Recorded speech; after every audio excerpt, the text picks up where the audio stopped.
किसी से भीख मांगते, हर किसी से भीख मांगते। धन्यवाद साथियों। आज अनुसूचित क्षेत्र आरक्षण मोर्चा की महारैली में उपस्थित आदिवासी समाज के जागरूक युवा साथी, वडील जनप्रतिनिधि, पदाधिकारी हमारी बहनों को बहुत बहुत धन्यवाद कि आपको हमारे आने वाली पीढ़ी की चिंता है। आपको हमारे अधिकारों के साथ जो छेड़छाड़ी हो रही है उसकी चिंता है। साथियों, ये आरक्षण हमें भूख में नहीं मिला है। इस देश से आजादी में सबसे बड़ा योगदान हमारे आदिवासी भाइयों ने दिया था और सबसे ज्यादा कुर्बानी भी आदिवासियों ने दी थी। 70% आदिवासी मरे थे देश की आजादी में, पर आज भी उनको शहीद का दर्जा भी दिया। तब से शोषण हो रहा है।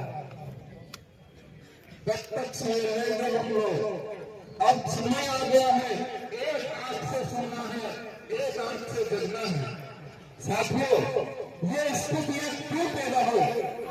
हम लोगों ने हमारे ही जनप्रतिनिधियों को चुन चुन के लोकसभा और विधानसभा में भेजा।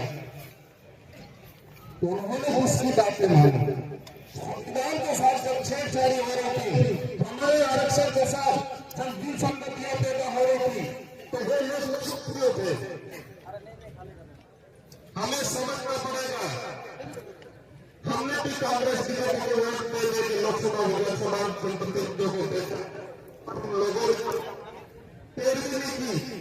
हमारे बच्चों के बारे में नहीं सोचा, हमारे रक्षण के बारे में नहीं सोचा, हमारे जमीन जंगल के बारे में नहीं सोचा। आज हम की बात नहीं करते, हम पानी की भी बात करते हैं, जल जमीन जंगलों की भी बात करते हैं। जमीन की बात आती है तो मुझे बिरसा मुंडा याद आते हैं, जिन्होंने अंग्रेजी हुकूमत के सामने लड़ाई लड़ करके हमारे 1 लाख आदिवासी लड़ाई में मरे थे और सरकार ने घबरा करके भूमि संपादन एक्ट लागू किया था। और उसी एक्ट के खातिर आज हम इस देश की जमीन के मालिक हैं। साथियों, बिरसा मुंडा करना पड़ेगा। अब तो अपना जन जागरूकता आगे बढ़ गया है, तो हर घर में बिरसा मुंडा है, हर घर में कांटा भीड़ है। मैं आपको कहना चाह रहा हूं, यह हमें समाज में हमारे हर जमीन मोहब्बत बचाना है। हमारे जो भाई समझ नहीं रहे, हमारे जो युवा समझ नहीं रहे, उनके पास जाकर बैठो, उनके साथ सामाजिक वार्तालाप करो। हमारे जो आरक्षण की व्यवस्था वो समझाओ और आने वाले समय में हमारे सामने कैसी परिस्थिति आने वाली है ये भी समझाना पड़ेगा।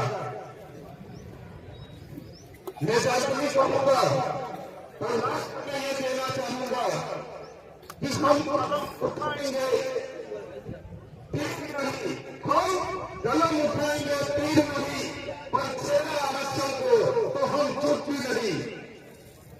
ये जो चिंगारी लगी है वो बुझेगी नहीं और हमारी ये छूटेगी नहीं। साथियों, हमारे भी एक साथी कह रहे थे, हमारे साथी बाबू दादा, तो बड़े सर पर झूठी नहीं देते, वो समय भी आएगा उनको सर भी खुदाना पड़ेगा। ये स्थिति पैदा करके लोग रख देंगे। और विधानसभा में हम 4 भाई हैं, आपने हम लोगों को विश्वास किया है और हम आपको विश्वास के साथ प्रतिनिधि है, तो आप सब निश्चिंत रहे। जब पास होगी हम लोग आप सबकी जय जय भारत।